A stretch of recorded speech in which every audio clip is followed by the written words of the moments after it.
Hey, have you ever seen a jellyfish building a city? No, not really. But imagine if they did like underwater with coral and stuff. It's like if SpongeBob built a metropolis but with more tentacles. So, how do jellyfish even build things? They're basically floating blobs of skin and jelly. But somehow, they've got this whole underwater city vibe going on. It's like they're the original architects of the deep. You know what's weird? They don't have hands. So how do they build these cities? Well, maybe it's not about building in the way we think. Maybe it's about creating an environment that works for them and their friends. So, if you ever see a jellyfish city, don't be surprised. It's not a sci-fi dream. It's just a bunch of jellyfish doing what they do best, floating, glowing, and making the ocean their home. But wait, what even counts as a jellyfish city? Is it just a bunch of jellyfish? Or is there a plan? Maybe it's not about building, but about living together in a way that makes sense for them. So, next time you see a jellyfish, maybe you're looking at a city, a glowing, floating, tentacled city, and it's all built with just a little help from the ocean. So what exactly are we talking about? Let me get this straight: jellyfish building cities? Like, actual cities with buildings and streets? Wait, are we even talking about the same jellyfish? No, these aren't the jellyfish you're thinking of. These are the ones that float around in the ocean, stinging you if you're not careful. They don't build cities. They don't even have hands. So what's the deal? Wait, maybe we're talking about the jellyfish that live in colonies? Like the ones that form big groups, kind of like a city made of jellyfish. But how does that work? Are they like a jellyfish version of a hive mind? So, maybe the real question is, what even counts as a jellyfish city? Because if they're not building anything, maybe they're just existing in a really organized way. Like a city made of squishy, glowing, translucent blobs. But hold on, this is all kind of confusing. Are we talking about jellyfish building cities, or are we just talking about jellyfish that lie together in a group? Because if the latter, then maybe they're just like a city, but made of jellyfish. Not buildings, not streets, just jellyfish. You think jellyfish are just floating blobs? Think again. They're building underwater cities faster than you can say SpongeBob SquarePants. These cities are so advanced, they've got electricity. No, really. They use bioluminescence like it's a light bulb sale. If jellyfish can build cities, what else are they up to? Probably plotting world domination. Or at least, a really good party. So yeah, you should care. Because if jellyfish can build cities, maybe you can too. Just don't forget to bring snacks. So let's fast forward to the Jurassic Park of the ocean, back when jellyfish were like, hey, I'm gonna build a city, but I'm gonna do it in 5 seconds. They started off as just these squishy blobs, but man, they had big ideas. Like, I'm not just gonna float around, I'm gonna have a kingdom of siphonophores. But here's the thing: jellyfish cities are not built with bricks. They're built with jelly. Like, the whole city is just one big, glowing, semi-transparent blob. And if you're wondering, they don't have roads or anything. They just float. Like, I'm not building a city, I'm building a jellyfish-shaped cloud. So, in the end, jellyfish cities are more like jellyfish parties. Everyone's invited, no tickets, and the whole thing just as souls. So yeah, history of jellyfish cities, just a bunch of jellyfish doing their thing. Pretty much the same as ever. So, jellyfish don't build cities, but they do make really cool underwater houses. They're like the original real estate developers, but with a jellyfish twist. Imagine a jellyfish is like a big, floating sponge. It just floats around and makes little bubbles, kind of like when you blow bubbles with your mouth. These bubbles are actually their babies, and they grow up to be more jellyfish. So, they're like building a family home, but underwater and with a lot of bubbles. They don't use tools or bricks, but they do use their body to make a home. It's like when you make a tent out of a blanket, but with a jellyfish and a lava floating. So no, they don't build cities, but they do make the best underwater homes. And honestly, I think they're just really good at floating around and making bubbles. So, first things first, jellyfish don't actually build cities, but they do make some seriously cool underwater structures. Think of them as the original architects, but with more tentacles and less permits. The setup starts with a jellyfish finding a spot that's just right, like a cozy beach house, but under the sea. They like calm waters, not too busy, not too stormy. It's like a luxury resort for sea creatures. Once they find their perfect spot, they start making their home using something called a gelatinous matrix. It's like a stretchy, wobbly sponge that's basically a jellyfish's version of a building material. This matrix is super flexible, so it can stretch and grow as the jellyfish needs it to. It's like a living, breathing construction site that just keeps getting bigger and more complex. And here's the kicker: they don't use any tools, just their own bodies and a whole lot of patience. It's like building a house with your bare hands, but in the ocean and with more tentacles. Okay, so once the jellyfish have their plan, they start building.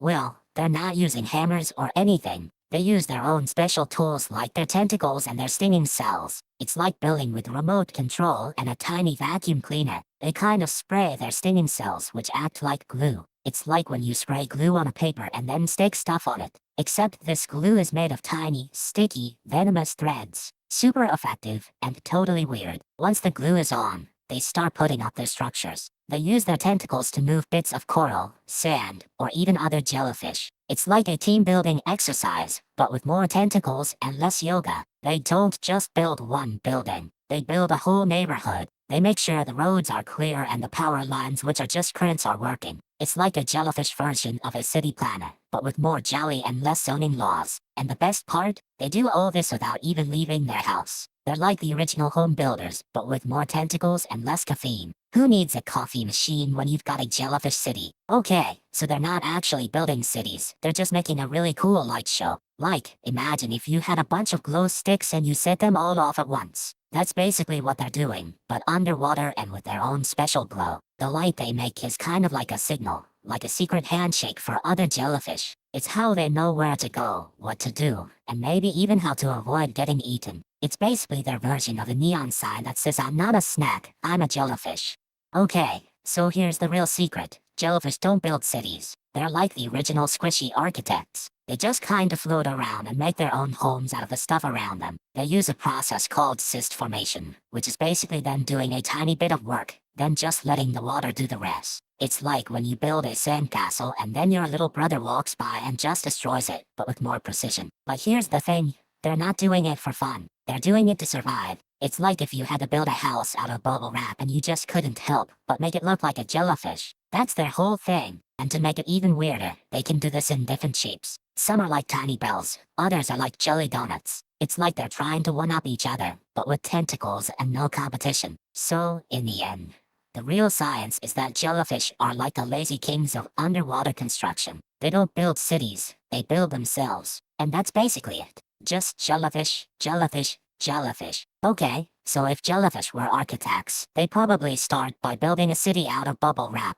You know, like a giant, squishy, see-through bubble wrap castle. It's kinda like when you're a kid and you try to build a house out of bubble wrap and it just falls apart, but somehow it's still kinda cool. Oh wait, bubble wrap is kind of like a bad metaphor. Jellyfish don't have bubble wrap. They have a jelly-like body. So imagine if you took a bunch of squishy, see-through jelly donuts and glued them together in a weird, floating city. No, really, that's what it looks like. And here's the kicker. They don't even need to build a city. They just float around, and the currents sort of shape the city for them. It's like if you built a city out of sandcastles, and then the tide just kinda shaped it into something that looks like a city. Sort of. Quick word from our sponsor. If this sounds like something you'd enjoy, take a look at the Stanley Quencher 40 Oz tumbler. There's a link and a QR code on screen right now, and in the description below. Alright, back to it. So yeah, jellyfish cities I built. They're just kind of shaped by the sea. It's like if you left your kid's toy city outside, and then the wind and rain just kinda made it look like a real city. Sort of,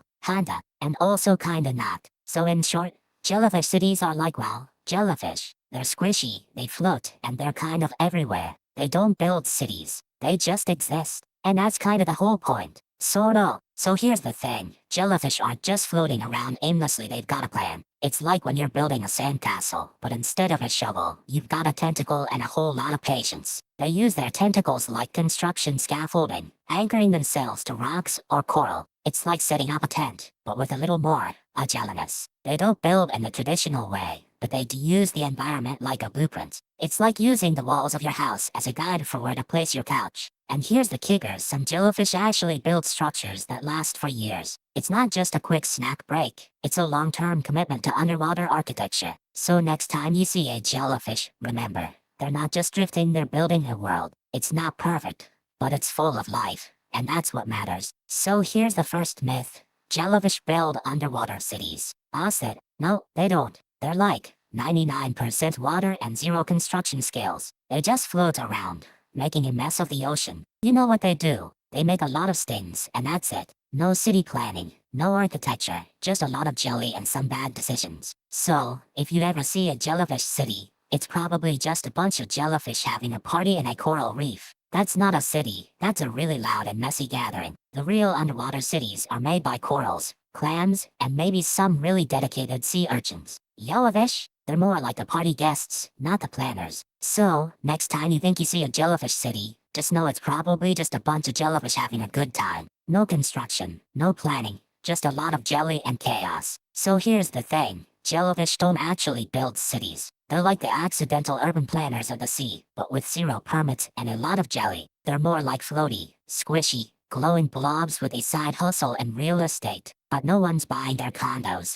You know what's weird? Some jellyfish do create structures, but they're basically like coral's wild cousin, messy, unorganized, and way more chaotic than a toddler's block tower. So, no, they're not building cities. They're just eating jelly, and that's kind of beautiful in its own weird way. Next time you see a jellyfish, give it a high five. It's not building a city, but it's doing its own thing, and that's kinda cool. So here's the kicker. Jellyfish cities aren't just in the ocean. They're in your fridge. Yep, that's right. Every time you open a can of tuna, you're looking at a jellyfish city in disguise. It's like a sponge, but more like a jellyfish. And you're not just eating jellyfish, you're eating their cities. Like, their entire civilization. It's like eating a whole town and a can. Cool. So next time you eat a snack, remember, you're not just munching on food. You're part of a jellyfish city's survival plan. It's a whole ecosystem in a can, and you're the main character. And if you're ever feeling lonely, just think about those jellyfish cities. They're out there, doing their thing, building their homes in the deep, while you're here, eating them. It's a weird, beautiful cycle. So yeah, jellyfish cities are everywhere. In your fridge, your snacks, your meals. And honestly, they're probably way better at city planning than we are. Okay, so here's a real-world example that goes surprisingly hard. Meet the box jellyfish, the only animal that's officially been named the most venomous animal on Earth. They're like the Stephen King of the sea, but with a body shaped like a cube. Now, here's the twist. They don't just swim around, they build underwater structures called traps to catch their prey. It's like building a spider web, but with tentacles and a lot more venom. But here's the kicker. Even though they're super effective, they're still basically walking around with a death wish. They're so venomous, they can kill a human in minutes. So yeah, they're like the ultimate underwater architect, but also a walking time bomb. So next time you see a jellyfish, remember, it's not just a pretty blob. It's a master builder, a venomous genius, and maybe the only creature that's built its own trap while also being a walking weapon. Pretty wild, right? Okay, so jellyfish aren't just floating around aimlessly, they've got a secret plan. They're like the original real estate developers, building cities underwater, but with a side of glow-in-the-dark glitter. And here's the kicker. They've been doing this for millions of years. No traffic jams, no zoning laws, just a bunch of jellyfish doing their thing, like a slow-motion version of a city-building game. Some scientists say these underwater cities are the most complex structures in the animal kingdom. You know, if you count complex as a bunch of jellyfish stuck together in a weird way, which, honestly, is pretty complex. But here's the real question. How do they even build these things without any tools? It's like building a skyscraper with only your hands and a tiny amount of glue. But they do it with a combination of physics and sheer willpower. And to top it all off, they do it all while looking totally chill. Like, they're not stressed about it. They're just existing. Like, existing in the most epic way possible. Okay, so the jellyfish city's basically a giant party, but the caterpillar's like, wait, where's the food? Then the jellyfish start arguing over who gets to live in the fancy bubble house. Meanwhile, the starfish is just sitting there, looking confused like, why are we even here?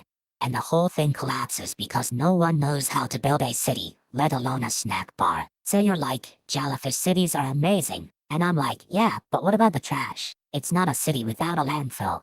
Jellyfish don't throw out their old tentacles or leftover jelly. They just let it float around, like a sad, glowing landfill in the ocean. They don't have garbage trucks or recycling bins, just a bunch of jellyfish floating around, thinking they're living their best lives. So yeah, their cities are cool, but you don't want to live next to a jellyfish landfill. You'd be eating trash for breakfast. In the end, it's a beautiful, trashy mess. And that's the downside nobody puts on the brochure. So, how did the humans even figure out jellyfish build underwater cities? Well, they started by looking at the ocean and being like, wait, why is this stuff floating around like it's got a plan? Then they started taking pictures of jellyfish and being like, oh, these are actually structured, not just random blobs floating around. They even used special lights to see the jellyfish at night and realized they were doing stuff like building roads and homes with their tentacles. And then they started comparing it to other animals and being like, oh, these jellyfish are like architects, just without the degrees. So basically, humans figured it out by being curious, taking photos, and being like, these things are way cooler than we thought. Okay, so jellyfish don't build cities, but what if they did? Imagine a jellyfish with a tiny bulldozer made of tentacles, pushing sand into a perfect circle. It's like a jellyfish version of a real estate developer, but with more stinging. But here's the weird thing. If jellyfish were building cities, they'd probably use their own bodies as building materials. Like, a jellyfish house made entirely of other jellyfish. It's like a Minecraft world made of living jellyfish. And if they had plumbing, it would be made of water. Like, a jellyfish city with water pipes that are just water. No actual pipes, just a bunch of jellyfish swimming in circles, acting like they're building a system. But here's the real edge case. What if the jellyfish city was actually a single jellyfish? Like, one giant jellyfish that's pretending to be a whole city. It's like a single person pretending to be a whole town, just with more tentacles. So yeah, jellyfish cities are weird, but they're also kinda cool. Like, imagine a world where cities are made of living, squishy creatures. It's not a city, it's a dream, and maybe a little bit of a nightmare. Quick word from our sponsor. If this sounds like something you'd enjoy, take a look at the Stanley Quencher 40 Oz Tumblr. There's a link and a QR code on screen right now, and in the description below. Alright, back to it. Before you go, if you enjoyed this, please give it a like, and subscribe so you don't miss the next one. And tell us in the comments what you'd like us to make next. We read every single one. Thank you so much for watching.